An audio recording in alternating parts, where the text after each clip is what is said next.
हिमाचल प्रदेश में junior office assistant IT से related एक इम्पोर्टेंट नोटिफिकेशन है। ये नोटिफिकेशन जो है रिक्रूटमेंट से रिलेटेड है। आने वाले टाइम में जो भी junior office assistant IT recruitments होंगी तो उसके ऊपर इसका प्रभाव पड़ने वाला है, और बाकी जो पुरानी रिक्रूटमेंट्स चल रही हैं उसके ऊपर इसका कोई इफेक्ट नहीं है। तो आने वाले समय के लिए अगर आप जूनियर ऑफिस असिस्टेंट आईटी की तैयारी कर रहे हैं तो ये वीडियो आपके लिए इंपॉर्टेंट रहेगा। कुल मिला के जो फ्रेशर्स हैं उनके लिए एक झटका है, तो वीडियो को लास्ट तक देखते रहो। अगर जूनियर ऑफिस असिस्टेंट आईटी के लिए टेस्ट सीरीज़ आप परचेज करना चाहते हैं तो एक बार व्हाट्सएप जरूर कर लेना, और अगर कोई भी तरीके की हेल्प आपको एचपी स्टडीज़ परिवार की तरफ से चाहिए हो तो आप मैसेज करके ज़रूर बताइए, चाहे कोई भी पोस्ट कोड हो जूनियर ऑफिस असिस्टेंट आईटी से रिलेटेड। तो नॉर्मली दोस्तों मैं स्टार्टिंग कर रहा हूँ, इस समय अभी तक नोटिफिकेशन कोई भी गवर्नमेंट की तरफ से नहीं आया है, लेकिन इसकी पूरी तैयारी हो चुकी है।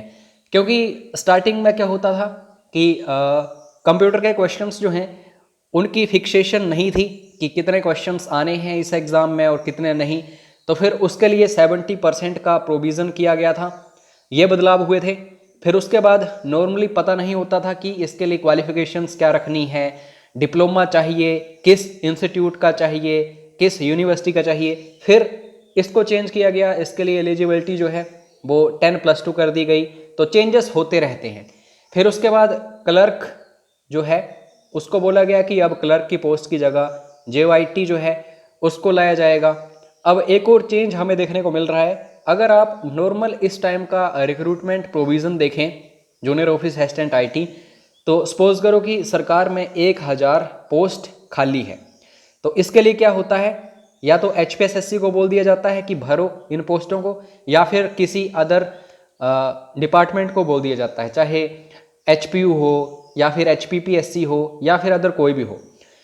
तो 100% पोस्टें जो हैं डायरेक्ट रिक्रूटमेंट के थ्रू फिलअप की जाती थी। अब ऐसा नहीं होगा। अब क्या होगा, अब नया प्रोविज़न हमें देखने को मिलेगा। तो इसमें क्या होने वाला है, सपोज करो 1000 वैकेंसीज़ हैं गवर्नमेंट में, तो 700 सिर्फ इसमें से भरी जाएंगी डायरेक्ट रिक्रूटमेंट के थ्रू। मैं डायरेक्ट रिक्रूटमेंट जब भी बोलूँगा तो ये ध्यान में रखना बात कि मैं बात कर रहा हूँ आपका जो टेस्ट होता है, ठीक है। आप जैसे वैकेंसीज आती हैं, आप फॉर्म्स फिलअप करते हो एचपीएसएससी एंड सो ऑन, फिर उसके बाद टेस्ट होता है आपका। अब इवैल्यूएशन नहीं होगी, ये भी मैं ऊपर डिस्कस करना भूल गया।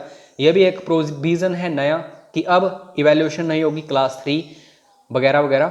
तो यहाँ पे दोस्तों आपको पता है कि टेस्ट होता था, फिर फाइनल मेरिट लिस्ट में अगर आपका नाम है तो आप सेलेक्ट हो चुके हैं, अगर नहीं है तो दोबारा फिर से आपको अप्लाई करना पड़ेगा नए सिरे से और अगली भर्ती का वेट करना पड़ेगा।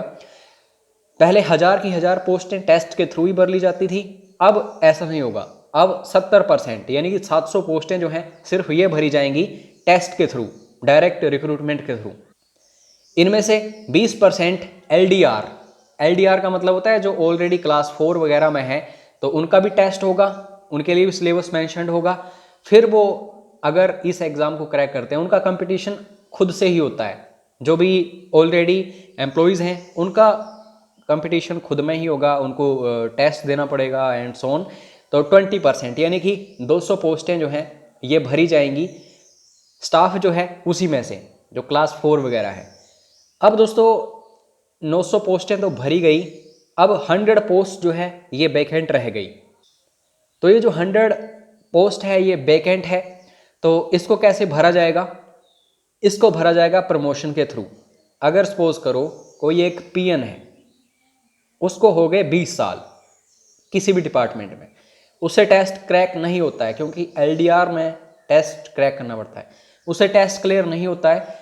तो वो अगर काफ़ी टाइम से अपनी जॉब की सर्विस दे रहा है किसी भी डिपार्टमेंट में पीएन के थ्रू या फिर क्लास 4, तो अब उसको प्रमोट कर दिया जाएगा, जेओए बना दिया जाएगा, ठीक है।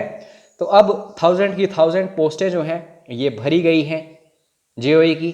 तो आपको आशा करता हूँ समझ आ गया होगा।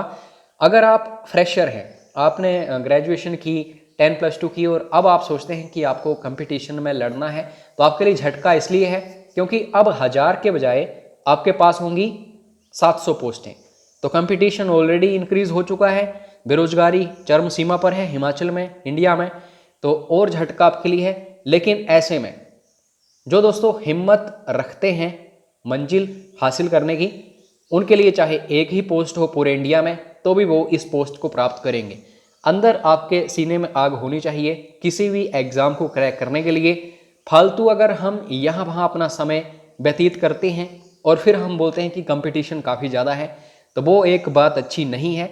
अगर हम जी जान लगाते हैं, बोझा मेहनत करते हैं, हम सफलता के बिल्कुल नज़दीक हैं, फिर भी सफलता नहीं मिल रही है, तो हम बोल सकते हैं कि भाग्य जो है वो हमारा साथ नहीं दे रहा है। लेकिन अगर हम दूर दूर तक मेहनत के आसपास नहीं हैं, फिर भी हम ऐसी बातें करेंगे तो ये अच्छी बात नहीं है। बाकी कोई भी प्रॉब्लम आपको आती हो, एक बार मैसेज ज़रूर करो और जुड़े रहो इस चैनल के साथ। बाकियों से भी सब्सक्राइब करवाओ, क्योंकि आप सभी को पता है हम लंबे समय से आप सभी के लिए सर्विसेज दे रहे हैं, तो हमारा भी मनोबल जो है ऊपर जाना चाहिए। जय हिंद, जय हिमाचल।